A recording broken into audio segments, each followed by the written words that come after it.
याच फ्रस्ट्रेशन मध्ये मी आज खूप मोठी चूक केली आहे. का सांगितलं मिस्टर खांडेकरांना? ते बाबा आहेत तुझे. नाही आहेत ते माझे बाबा. तर असं- बस झाला तारिणी. त्यांच्या या खोटेपणाच्या झळा मला बसल्या, तुला नाही. आणि एक गोष्ट लक्षात ठेव, हा माझा पर्सनल प्रॉब्लेम आहे, तू यात पडू नकोस. मी आज तारिणीवर ओरडलो. अशा व्यक्तीवर ओरडलो ज्या व्यक्तीने माझ्यासाठी खूप केलंय. तिने नेहमी मला समजून घेतलंय, नेहमी माझी काळजी घेतली. तारिणीने मला माझा मान सुद्धा मिळवून दिला.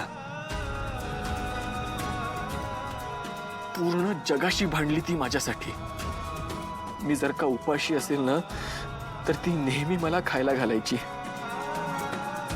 त्या तारिणीशी तोंडाला येईल ते बोललोय ग मी. आणि मला ना आता कळत नाहीये की मी हे कसं सावरू. मला माहितीये ती आता सुद्धा मला आणि दयानंद खांडेकरांना एकत्र आणण्याचा खूप प्रयत्न करतेय.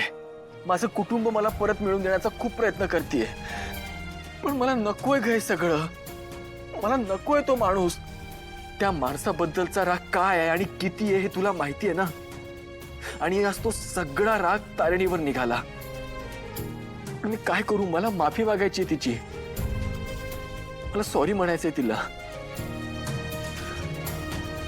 पण कसं म्हणू हेच कळत नाहीये. जोपर्यंत मी तिला सॉरी म्हणत नाही ना, तोपर्यंत माझ्या मनावरचं ओझं कमी होणार नाही.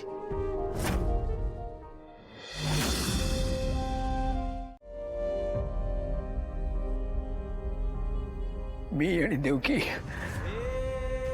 आम्ही दोघांनी मिळून बघितलेली सगळी स्वप्न, आमचा संसार सगळं खाक होताना स्वतःच्या डोळ्यांनी बघितलं मी. म्हणूनच विश्वास ठेवला मी त्या सगळ्यावरती. या पत्रावरती विश्वास मी त्यासाठीच ठेवला तारिणी.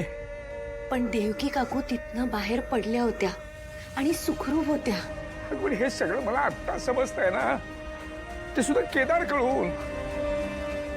पण राहून राहून सारखी माझ्या मनाला एकच गोष्ट खात राहते. देवकीच्या बाबतीतले हे सगळे जे काही गैरसमज होते ते माझ्या मनात होते ना. देवकी तर जिवंत होती, सुखरूप होती. तिने मला संपर्क साधण्याचा, माझ्यापर्यंत येऊन पोहोचण्याचा प्रयत्न का नाही केला? का नाही आली ती? मला एक सांगा, हे सगळं केदारला माहितीये ना? मी त्याला खूप वेळा सांगण्याचा प्रयत्न केला, पण काय? पण तो माझं काही एक म्हणणं ऐकूनच घेत नाहीये आणि मुळात विश्वासच ठेवत नाहीये तो माझ्यावरती. मी हे सगळं खरं बोलतोय का तारिणी? माझ्यावर तू तरी विश्वास ठेव प्लीज. मला यातलं काही माहिती नव्हतं ग. हे सगळं का घडलं, कसं घडलं, मुद्दाम कोणी घडवून आणलं की आपोआप घडलं, मला काही माहिती नाहीये. ते घडलं तसं मी अगदी सगळं खरं खरं सांगतोय का? हो, शांत व्हा बाबा. आणि मला का पटवून देताय? माझा तुमच्यावर पूर्ण विश्वास आहे.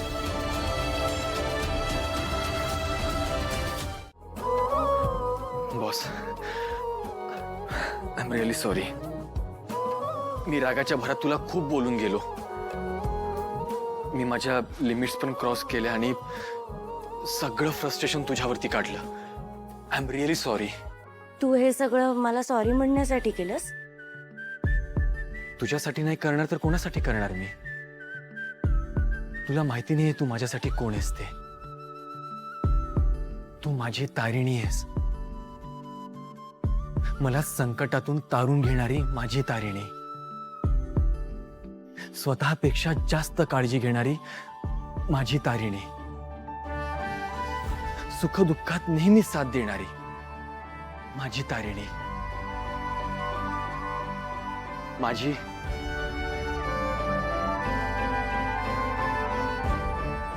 Best friend Tarini. आणि याच बेस्ट फ्रेंडला मी आज खूप दुखावलंय. तुला खूप वाईट वाटलं असेल ना? माझी जवळची म्हणून एकच व्यक्ती आहे ग, आणि ती तू आहेस. एरवी मी तुला तारिणी म्हणतो, पण प्रोफेशनल लाईफ मध्ये आणि पर्सनल लाईफ मध्ये तू नेहमी माझी बॉस आहेस. I am really sorry boss. Kedar, it's okay. अरे एवढा मस्का लावशील तर कोणीही माफ करेल तुला. आणि केदार, मी तुझी अवस्था समजू शकते. तू मला माफ केलंस? एकाच अटीवर माफ करेन. कोणती अट? तू बाबांना जाऊन सॉरी म्हणायचं. पुन्हा तोच विषय? नको ना प्लीज. आपण इथे मिशन साठी आलोय ना, तर लवकर हे मिशन संपवूया आणि घरी जाऊयात ना. मी प्लीज हात जोडतो, हा विषय नको. केदार, असा विषय टाळून काहीही होणार नाहीये. एकदा मी काय म्हणते ते ऐकून तरी बघ. तुला पटलं तर ठीक, नाहीतर जाऊ दे. पण मला नाही वाटत आज जे काही झालं ते त्यांनी मुद्दाम केलं. केदार, त्यांच्या मनात जर तुझ्याविषयी काही असेल ना, तर ते फक्त प्रेम आहे, बाकी काहीच नाहीये. तुझ्यासाठी ते त्यांच्या घरातल्या हक्काच्या माणसांशी लढतायत रे. केदार, अख्ख्या जगासमोर त्यांनी तुमचं नातं स्वीकारले, त्यांचं आणि तुझ्या आईचंही नातं स्वीकारले. आणि हे करायला खूप हिंमत असावी लागते हा.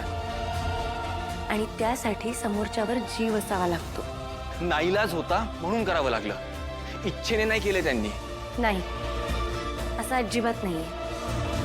तुझ्या तोंडून एकदा त्यांना बाबा ऐकता यावं ना, म्हणून केलंय त्यांनी हे सगळं.